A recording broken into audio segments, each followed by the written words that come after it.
बिस्मिल्लाहिर्रहमानिर्रहीम अस्सलाम वालेकुम एवरीवन। कैसे हैं आप सब? उम्मीद है खैरियत से होंगे। हाज़िर खिदमत हूँ फिर एक मिनी ब्लॉग के साथ। अल्लाह आपके घरों में और आपके दस्तरख़्वान पर बरकत बनाए रखे। आपको मेरी वीडियोस अच्छी लगें तो बेल आइकन को प्रेस किया करें और हौसला अफजाई किया करें। आपके कमेंट का इंतज़ार रहता है। जैसे स्टार्ट पे आपने देखा, आज हम बनाने जा रहे हैं चिकन पुलाव। तो जनाब उसके लिए हमने लिए 3 अदद प्याज, उनको बारीक काट लेंगे और उसके बाद लहसुन अदरक का पेस्ट बना लेंगे। बिल्कुल नॉर्मल अंदाज में ये बनेगा। जो न्यूली कुक बनने जा रही हैं लड़कियां, उनके लिए बड़ी आसान और सादा सी रेसिपी है। आपने प्याज को इतना ब्राउन कर लेना है जितना कि दिखाई दिया जा रहा है, ठीक है। उसके बाद आपने इसमें चिकन डालना है और चिकन के वाइट होने का इंतज़ार करना है कि चिकन का कलर चेंज हो जाए। फिर आपने लेनी है नमक खाने का चम्मच, ठीक है, लाल मिर्ची खाने का चम्मच, धड़ा मिर्ची खाने का चम्मच, गरम मसाला पाउडर 1 चाय का चम्मच, सफ़ेद ज़ीरा 1 खाने का चम्मच, बड़ी इलायची, दालचीनी के 2 टुकड़े, 3 लौंग, छोटी चाय की चम्मच हल्दी और 1 खाने का चम्मच चिकन पाउडर। जब आप देखेंगे कि चिकन ने अपना रंग बदल लिया तो आप इसमें टमाटर का पेस्ट ऐड करेंगे और साथ ऐड करेंगे आप ये मसाले, ठीक है जी। देखें, टमाटर का पेस्ट आप जब डालेंगे तो वो कुछ इस तरह का आपके सामने आएगा। उसके बाद जब आप मसाले ऐड करेंगे तो टोटली इसकी लुक चेंज हो जाएगी। अक्सर फैमिलीज़ की तरफ से प्रॉब्लम्स होती हैं कि जी चिकन को जब पुलाव में बनाते हैं मोस्टली लोग, तो चिकन पुलाव में वो जो चिकन होती है उसके ऊपर ना थोड़ी सी मतलब वो सॉफ्ट सी होती है, अकड़ाहट नहीं होती जैसे बाज़ारी मुर्ग पुलाव लाएँ तो उसमें होती है। तो उसकी टिप यही है कि आप प्याज लहसुन अदरक के साथ चिकन को भी फ्राई करें। जब आप उसको उसका कलर मसाले डालने से पहले चेंज कर लेंगे तो उसमें वो पिलपिलाहट नहीं आएगी।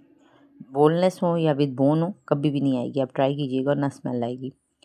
जब आप देखेंगे कि अच्छे से मसाले जो हैं वो मिक्स हो चुके हैं और अपना कलर ला चुके हैं तो आप उसमें तकरीबन 1 से 1.5 गिलास पानी ऐड करेंगे और साथ में तकरीबन 2 खाने के चम्मच इमली ऐड कर दें, ठीक है। मैं आपको आइडिया दे रही हूँ, मैं पल्स नहीं निकाला हुआ था, ठीक है। अगर आप पल्स निकालते हैं तो आधा कप ले लीजिएगा। अब आप इसमें ऐड करेंगे पहले से वॉश किए हुए चावल, ठीक है। चावलों को हमेशा आपने क्या करना है, भिगोने से पहले धोना है, क्योंकि अगर आप भिगो के धोते हैं तो फिर चावल टूट जाते हैं, ठीक है जनाब। और मैंने हमेशा आपको बताया कि मेरे पास कोई भी पैमाना नहीं है, ना मैं एक्चुअल में मेजरमेंट करती हूँ चीज़ों का, मैं अंदाज़े से बनाती हूँ, ठीक है। अब मेरे पास थे मैक्सिमम आधा किलो चावल, तो मैंने उसमें पानी डाला उतना कि तकरीबन जिससे चावल नीचे हो और 1 इंच पानी ऊपर हो। अगर आप नाप के बनाते हैं तो वो आपकी मर्ज़ी, ठीक है। आपने इसको दम लगाना है खुश्क रुमाल का और फिर इसको सर्व करना है, ठीक है जनाब। जब आप इसको सर्व करेंगे ना तो आपने इसके ऊपर गार्निशिंग के लिए यूज़ करना है फ्राइड किया हुआ प्याज, ब्राउन किए करते हुए प्याज। जब आप प्याज ब्राउन करेंगे तो आपने थोड़ा सा प्याज उसमें से निकाल लेना।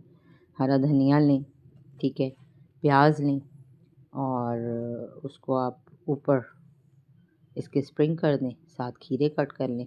रात का वक्त था, मैंने सैलड नहीं बनाया प्रॉपरली, मैंने अपनी प्लेट आपको बना के दिखाया, डिश आउट नहीं किया, ठीक है। रेसिपी अच्छी लगी वीडियो को लाइक करें, कमेंट करें, सब्सक्राइब करें और बेल आइकन को प्रेस किया करें ताकि आने वाली वीडियो के नोटिफिकेशन आपको मिलते रहें। सेकंड थिंग ये कि प्लीज़ कमेंट किया करें, देख के चले जाते हैं। मुझे ऐसा लगता है देख के जाने वाले मेरे अपने रिश्तेदार हैं, क्योंकि ना वीडियो को लाइक किया जाता है ना कमेंट किया जाता है। व्यूज़ आ रहे हैं तो अल्लाह खैर करे। चलें, अपना ख्याल रखिएगा, दुआ में याद रखिएगा। अल्लाह हाफ़िज़।